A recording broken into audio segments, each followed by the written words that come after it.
Hello people, welcome और welcome back to our YouTube channel. और आज मैं काफ़ी दिनों के बाद आप लोगों से मिल रही हूँ। उसका ये रीज़न था कि जैसे ही मैं प्रीलिम्स का exam the, I was knowing कि कैसा गया है मेरा प्रीलिम्स। तो मुझे पता था कि आगे के लिए मुझे मेंस के लिए प्रिपेयर करना है या फिर से प्रीलिम्स के लिए प्रिपेयर करना है। इतनी छोटी सी कहानी है। मैं अपनी यूपीएससी एग्ज़ाम के फर्स्ट एक्सपीरियंस को आप लोगों के साथ शेयर करना चाहती हूँ। देखो, मतलब मुझे बहुत अच्छे से पता था कि मुझे कौन सी स्ट्रैटेजी को फॉलो करना है, क्या करना है। बट ट्रस्ट मी, जब मैं प्रीलिम्स देने गई, कुछ भी अकॉर्डिंग टू द प्लान तो नहीं हुआ। मैं अगर सच बताऊँ, मेरे अकॉर्डिंग तो नहीं हुआ जैसा मैं सोच रही थी कि अच्छा ऐसे होगा तो मैं ऐसे करूँगी, ऐसे होगा तो वैसे करूँगी। और जब मैं प्रीलिम्स दे के आई तो फिर मैं बिल्कुल भी मूड में नहीं थी कोई भी वीडियो बनाऊँ या कुछ भी। मेरा भाई आया हुआ था मुझे एग्ज़ाम दिलवाने के लिए, और उसकी शादी फिक्स हो चुकी थी और उसकी शादी भी थी लाइक आफ्टर 5 to 7 डेज़। तो ऐसा कुछ था कि हमें, मतलब मेरे पास तो स्पेशली इतनी टाइम नहीं थी कि मैं सोचूं भी उस टाइम पे कि प्रीलिम्स कैसा हुआ, क्या हुआ। अगर अच्छा हुआ तो ज़्यादा एक्साइटेड होना है, नहीं होना है बिल्कुल भी एक्साइटेड, या फिर अगर ख़राब हुआ तो सैड होना है, या फिर what ever. I hope you understanding. ऐसा कुछ था। तो मैं आपको बता दूं कि जिस दिन प्रीलिम्स था मेरा, उस दिन मैं बहुत सोच के गई थी कि मेरे को अच्छे से देना है। और मैंने प्रीलिम्स से एक दिन पहले आपको अच्छी नींद लेनी है, वो वगैरह वगैरह। बाय द वे, जो आप बैकग्राउंड में साउंड सुन रहे हो उसको प्लीज़ इग्नोर करना। मैं भी घर पे हूँ और मेरे जो रूम है वो पास में है रोड के एकदम, मतलब तो उसके लिए साउंड आएगा जाएगा, सो प्लीज़ इग्नोर दैट। और हाँ, तो मैं आपको बता दूँ, मुझे पता था कि प्रीलिम से एक दिन पहले आपको नहीं पढ़ना, नींद अच्छी लेनी है। पर पता नहीं क्यों, ड्यू टू नर्वसनेस और क्या, कि मैं रिवीजन पे रिवीजन किए जा रही हूँ। मुझे लग रहा है कहीं ये क्वेश्चन ना आ जाए, कहीं वो क्वेश्चन ना आ जाए, कहीं ये जो छूट जाए वो ना छूट जाए, कहीं मैं जो छोड़ के जा रही हूँ उससे क्वेश्चन ना आ जाए। ये माइंड में मतलब लगा ही हुआ था। और उस चक्कर में मैं सोई थी, अब मान के चलो 2:30-3 बजे रात में। और मुझे, मतलब मेरा मन ही नहीं माना था। मुझे लग रहा था कि बस एग्ज़ाम सेंटर पे जाऊँ, मैं एग्ज़ाम दे के आऊँ वहाँ से, अब फिर मैं सो जाऊँगी। लेकिन एग्ज़ाम देने तक मुझे लाइक प्रॉपरली अच्छे से खुद को प्रिपेयर करना है एंड एवरीथिंग। और मेरा ऐसा था कि मैं 6 बजे एग्ज़ाम सेंटर के लिए निकलूँगी। पर जैसे ही लाइक मैं समझ लो अब 2:30 के अप्रॉक्स सोई होंगी, उसके बाद मैं उठी थी 5 बजे। और मेट्रो पे मुझे था कि कैब से नहीं जाएंगे, क्योंकि बहुत सारे स्टूडेंट्स हैं जो कैब से जाएंगे, और कभी कभी ट्रैफिक ज़्यादा होता है सुबह में भी।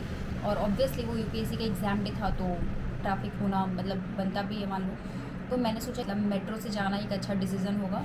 और मैं वहाँ पे लाइक 6:30 बजे के अप्रॉक्स मेट्रो स्टेशन पहुँच गई। मैं देख रही हूँ वहाँ पे स्टूडेंट्स की बहुत लंबी लाइन है। एंड आई वाज थिंकिंग कि यार ये लोग इतनी लंबी लाइन लगा के टिकट के लिए खड़े क्यों हैं। ऑब्वियसली मतलब होता है ना एक क्वेश्चन की टिकट ऑनलाइन मिल जाती है, और मैं खुद ही ऑनलाइन टिकट करती हूँ। सारे लोग, मतलब जितने भी स्टूडेंट्स, ऑलमोस्ट सारे स्टूडेंट्स को पता है कि ऑनलाइन टिकट ले लो, मतलब कार्ड यूज़ कर लो। मेरे पास मेट्रो कार्ड भी थी, मैंने उसमें रिचार्ज नहीं रखा था, क्योंकि मैं हमेशा ऑनलाइन व्हाट्सएप के थ्रू टिकट बुक कर लेती थी। अब मैं उस दिन जब टिकट बुक कर रही हूँ तो उसमें लिखा हुआ आ रहा है कि 7 बजे से या 7 या 7:30 बजे से पहले, ऐसा कुछ। अगर मैं मतलब टाइमिंग सही ना बता पा रही हूँ तो please excuse me for that. तो ऐसा कुछ लिखा आ रहा था कि इतने टाइम से पहले आपका टिकट बुक नहीं होगा। आई वॉज लाइक, ये तो मुझे पता ही नहीं था और ये गलती मेरी है। और वहाँ से पैनिक वाली सिचुएशन स्टार्ट होनी शुरू हो गई मेरे साथ। अब मैं टिकट बुक कर रही हूँ तो ऑनलाइन हुआ नहीं। उसके बाद मैं कार्ड रिचार्ज करवाने, थैंकफुली मैं कार्ड लेके गई थी, कार्ड रिचार्ज करवाने जा रही हूँ, वो भी जल्दी नहीं हो रहा है क्योंकि लाइन बहुत लंबी है। और मेरे को लग रहा था कि अगर टिकट लेने के लिए लाइन में खड़े हो गए तो वो तो और ज़्यादा टाइम टेकिंग है। उसके बाद मैं कार्ड रिचार्ज करवाने, थैंकफुली मैं कार्ड लेके गई थी, कार्ड रिचार्ज करवाने जा रही हूँ, वो भी जल्दी नहीं हो रहा है क्योंकि लाइन बहुत लंबी है। और मेरे को लग रहा था कि अगर टिकट लेने के लिए लाइन में खड़े हो गए तो वो तो और ज़्यादा टाइम टेकिंग है। मेरा भाई कहीं और वो स्टे कर रहा था, तो उसकी हम राजीव चौक पे मिलेंगे। पर जब मुझे टाइम लग रहा था टिकट लेने में, तो फिर उसने बोला कि तुम बताओ, मैं वहीं पे आ जाऊँ, करोल बाग ही आ जाऊँ। तो भाई मेरा करोल बाग आया, और I was panicking like anything वहाँ से। उसके बाद फिर कैसे भी करके हम वहाँ पे गए, लाइक मेट्रो से उतरे। और उसके बाद क्या हुआ कि ऑटो वाले भैया चार्ज करने लगे हमें, लाइक 10 रुपये की जगह 50 रुपये, क्योंकि हमें जल्दी था। और फिर थोड़ा बहुत हम समझ रहे थे कि हमारे पास टाइम नहीं नेगोशिएट करने का, पर था कि ऑटो वो भरेगा तभी चलेंगे वो। और बाकी जो स्टूडेंट्स थे जो हमारे साथ जाने वाले थे सेंटर पे, जिन्हें एग्ज़ाम देनी थी, वो ऑटो वाले भैया से नेगोशिएट कर लेंगे, अरे भैया इतने चार्ज होते हैं, 10 रुपये चार्ज होते हैं, आप 50 रुपये ले लो, कम ले लो, कम ले लो। तो after a bit of negotiation भैया ने 40 रुपये ईच पर्सन के हिसाब से लिया। ठीक है। और हमें लग रहा था भाई टाइम वेस्ट हो रहा है। हाँ पता है कि money is so important, but आज के दिन के लिए हमारे पास इतना टाइम नहीं है कि हम नेगोशिएट करें। सिंस आई वॉज लाइक कि पहले से ही मैं बहुत ज़्यादा घबरा गई थी, और ये मेरे फर्स्ट अटैम्प्ट था। जब मैं एग्ज़ाम सेंटर पे गई तो वहाँ पे मुझे पता चला कि आपका मतलब मुझे ऐसा लग रहा था कि एग्ज़ाम सेंटर के अंदर क्लॉक रूम होगा या कहीं भी जहाँ पे हम अपनी बिलोंगिंग्स को जमा कर सकते हैं। और वो मेरी मिस्टेक है कि मैंने अच्छे से इस चीज़ को वेरीफाई नहीं किया, इंक्वायरी नहीं करी कि होता है नहीं होता, कहाँ रखना होता है। जब मैंने, और काफ़ी सारे स्टूडेंट्स थे जिन्होंने हाथ में बैग रखा था, फ़ोन ये वो वगैरह वगैरह, तो मैं सभी से पूछना शुरू की कि आप लोग अपनी चीज़ों को कहाँ रखोगे। दे वर लाइक कि पिछली बार तो हम पान की गुमटी पे रखे थे, अब इस बार भी कुछ ढूंढना पड़ेगा कहीं रखने के लिए। एंड देन फाइनली सब एक जगह कहीं और करके एक जगह रख रहे थे। तो फिर हमने चाय वाले टपरी पे मतलब जमा कर दिया अपना जो भी सामान था।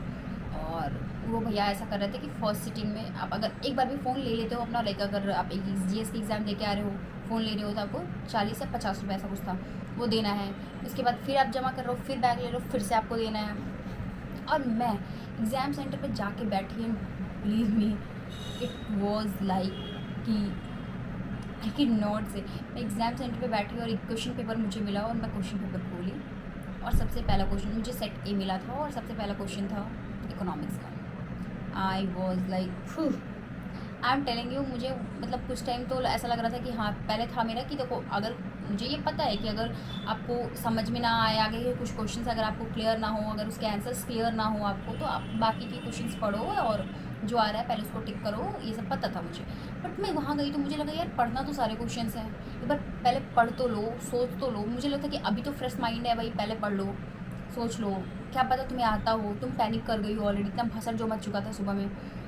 मैं इस चक्कर में जो है ना काफ़ी मतलब क्वेश्चन पढ़ने में ही, और फिर उस चीज़ को एनालाइज करने में कि इसका क्या आंसर हो सकता है, मैं पहले ही तो कब मतलब होता है ना कि मैं पहले ही उस चीज़ को सोचने लगी कि इसका आंसर ये हो सकता है। उस चक्कर में मैंने काफ़ी टाइम स्पेंड, मतलब काफ़ी मैंने टाइम वेस्ट करा वहाँ पे। उसके बाद बीच में मुझे नींद आने लगी, सबसे बड़ी गलती थी मेरी जो मैं जगी थी। बीच में मुझे नींद आने लगी, मैं रात में जो जगी थी उसकी मतलब भरपाई मुझे एग्ज़ाम सेंटर पर करनी पड़ रही थी। मुझे ऐसा लग रहा था कि बार बार झपकी, बार बार मैं पानी पी रही हूँ। फिर जो क्वेश्चंस मुझे आ रहे थे मैंने उनको करा एनीवे। फिर मेरे को लगा देखो जो आता है वो आता है, जो नहीं आता है वो नहीं आता है, पहले जो आता है उसको करो ऑफ कोर्स। मैंने वो करा जो क्वेश्चंस आते थे। उसके बाद जो नहीं आते थे, जो 50-50 वाले थे, उनको उनके हिसाब से मैंने टैकल करा। लाइक 50-50 वाले को मैंने थोड़ा और ज़्यादा डीपली सोचा कि क्या हो सकता है। और मैं सच बता रही हूँ, जिसमें मुझे लगा 70% ये करेक्ट आंसर है, फिर मुझे लगा क्या पता जिसका मैं 30% सोच रही हूँ वही करेक्ट आंसर हो। तो ये भी होता है। हाँ, होता है कि आप गट फीलिंग के साथ जाओ, और मैं भी अपनी गट फीलिंग के साथ ही गई। इट वाज लाइक कि क्या पता आपका गट फीलिंग ही गलत बता रहा हो आपको। कभी कभी you have to ultimately take your decision and move forward to the next question. वहाँ पे मुझे लगा कि पूरी भसड़ मच चुकी है ना। उस टाइम पे पता नहीं क्यों पर मेरे माइंड में आ रहा था कि मैं अपने पेरेंट्स को क्या जवाब दूँगी। I am telling you, I was like कि मैं अपने पेरेंट्स को क्या जवाब दूँगी। ठीक, एंड दे आर लाइक कि जाओ करके आओगी, इस बार तो अच्छा ही होगा because you have done your hard work from your side वगैरह वगैरह। वो सबसे टफ था मेरे लिए, क्योंकि देखो मुझे पता है कि अब मेरी ये एग्ज़ाम ख़राब जा चुकी है, और सिचुएशन ऐसा हो चुका था कि मेरा मन भी नहीं था कि मैं सीसेट का एग्ज़ाम दूँ, क्योंकि जीएस ही ख़राब हो चुका था, मुझे ऐसा लग रहा था। ऑलरेडी आपने फर्स्ट सिटिंग वाली एग्ज़ाम दे रखी है, तो दूसरी एग्ज़ाम देना आपको बनता है। सीसेट की एग्ज़ाम देने गई, और पता है दिक्कत पता है क्या, मैं सच बता रही हूँ, आप जैसे ही एग्ज़ाम दे के निकलोगे ना जीएस वाले, आपको मतलब काफ़ी ज़्यादा लोग मिलेंगे आपको जो वहीं पे क्वेश्चन डिस्कस करने लगेंगे। अरे इसका आंसर ये होता, अरे इसका आंसर वो होता, तुमने ये लगा क्या है, मैं तो ये लगाया, मेरे तो क्लियर हो रहा है, मेरा तो ये अटेम्प्ट है। तो फिर थोड़ा हो जाता है, आप समझो। और आप खुद को मतलब हाँ ये है कि आप खुद को एकदम अलग रख लो, बट स्टिल आपको सुनाई देता है कभी कभी लोग जो बात कर रहे होते हैं। और आपका अगर एग्ज़ाम अच्छा ना गया हो, मूड वैसे ही ख़राब हो, तो फिर समझ लो, और आप गलती उनकी नहीं है, आपकी खुद की गलती है। तो ये सब चीज़ें होती है, और मेरे साथ तो हो गई। मेरे वाले के साथ तो मतलब समझ लो बहुत अच्छी वाली भसड़ मची थी। फर्स्ट अटेम्प्ट जो मेरा था वो काफ़ी यादगार अटेम्प्ट रहेगा। मैं जब एग्ज़ाम क्लियर करूँगी तब भी मुझे ये अटेम्प्ट ज़रूर याद रहेगा अच्छे से। उसके बाद फिर हुआ कि मैं सीसेट का एग्ज़ाम देने गई, और जब मैं सीसेट के लिए गई तो मैं उस टाइम मतलब पानी वानी पी चुकी थी अच्छे से, और ताकि अब जो होगा देखा जाएगा, जो क्या होगा पता ही था मुझे। मैं सच बताऊँ तो अंदर से क्या ही होने वाला है इस बार का result. To be very frank, मैं अगर सच बताऊँ तो सीसेट के क्वेश्चन ठीक ठाक लग रहे थे। हाँ, इट वाज़ नॉट ईजी, और ऑब्वियसली आप यूपीएससी से एकदम ईजी भी एक्सपेक्ट नहीं करोगे। मतलब अगर आप ये सोच के जा रहे हो कि आप ईजी क्वेश्चन यूपीएससी से एक्सपेक्ट कर रहे हो, तो फिर और मुझे लगा कि सी सेट के क्वेश्चंस डूएबल हैं अगर आपने ठीक ठाक प्रैक्टिस करी है। कोई मतलब था नहीं क्योंकि मेरा फर्स्ट पेपर ऑलरेडी जीएस का ख़राब जा चुका था। पर मैंने सोचा कि जब रिज़ल्ट आएगा तो हम देख सकते हैं कि क्या सही है क्या गलत है। फाइट इस बार का प्रीलिम्स, ठीक है। फिर मैं आई तो मुझे बताना नहीं था किसी को, एकदम वाहियात गया, बेकार गया। क्योंकि उसके बाद फिर हम घर आ गए, भाई की शादी, मतलब मेरे को बुरा भी लग रहा है कि मैं क्या करके आई हूँ। और इट वॉज लाइक अरे तुमसे मतलब मैं थोड़ा सा शांत भी बैठ रही हूँ, चुप भी बैठ रही हूँ, मेरे वीडियो बनाने का बिल्कुल भी मन नहीं था। और ऐसे भी था तो कि मतलब गेस्ट आना शुरू हो गए थे, मैं शांत भी रह रही थी। देवर लाइक कि क्या तुम खुश नहीं हो क्या अपने भाई की शादी से? आई वॉज लाइक व्हाट, ऐसा कुछ नहीं है। तो फिर ये सारी चीज़ें हुई। मैं फिर भाई की शादी कि मतलब जो भी रिचुअल्स होते हैं वो सारे स्टार्ट हो गए, तो मैं उसको एंजॉय करना शुरू की क्योंकि मुझे पता था कि अब जो हो गया, आपको आगे के लिए अच्छे से प्रिपेयर करना है और बहुत अच्छा करना है, यही हो सकता है। और आप एक ही चीज़ को बैठ के अगर उस चीज़ को ही बिलाव करते रहो, उस चीज़ के बारे में ही सोचते रहो, कोई मतलब नहीं है। इट्स बेटर कि आप अपनी गलतियों से सीखो और खुद को सुधारो, उस गलती को ना करो और बहुत अच्छा अगले बार परफॉर्म करो।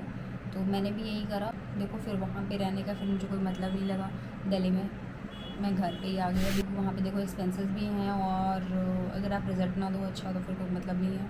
घर पे हूँ तो उससे आपको वीडियो देखने को भी नहीं। और ये मैं अपनी जो रियल एक्सपीरियंस है वो शेयर करना चाहती थी। अगले साल जिनका फर्स्ट अटेम्प्ट होने वाला है और होप्स हो कि उनको कुछ अगर कुछ भी थोड़ा बहुत भी अगर इससे हेल्प हुआ हो तो ये वीडियो मेरी बनाने का जो मकसद था वो पूरा होगा। और या thank you so much for watching.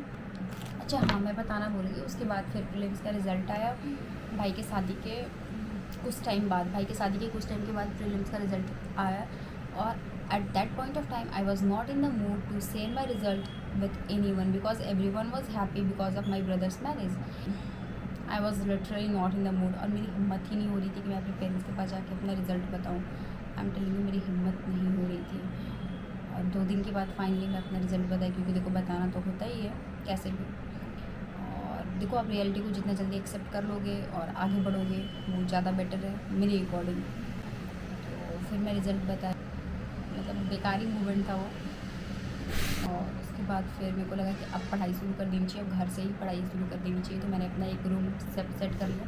तो कुछ जॉइंट फैमिली में रहने के बाद कोई आपका पर्सनल रूम तो नहीं होता है घर पे, बट अभी मेरे को पढ़ना है तो इसमें मुझे मिल चुका है रूम। अगर आपको हाँ चलो अब जो हो गया होपफुली मैं नेक्स्ट टाइम बेटर परफॉर्म करूँगी। इस बार का मेरा प्रीलिम्स तो this time I could not make it but hopefully next time I will. And yeah stay tuned, take care, bye. और अगर आपको मेरे भाई की शादी की ब्लॉग्स चाहिए तो प्लीज़ आप मुझे बताना। Thank you.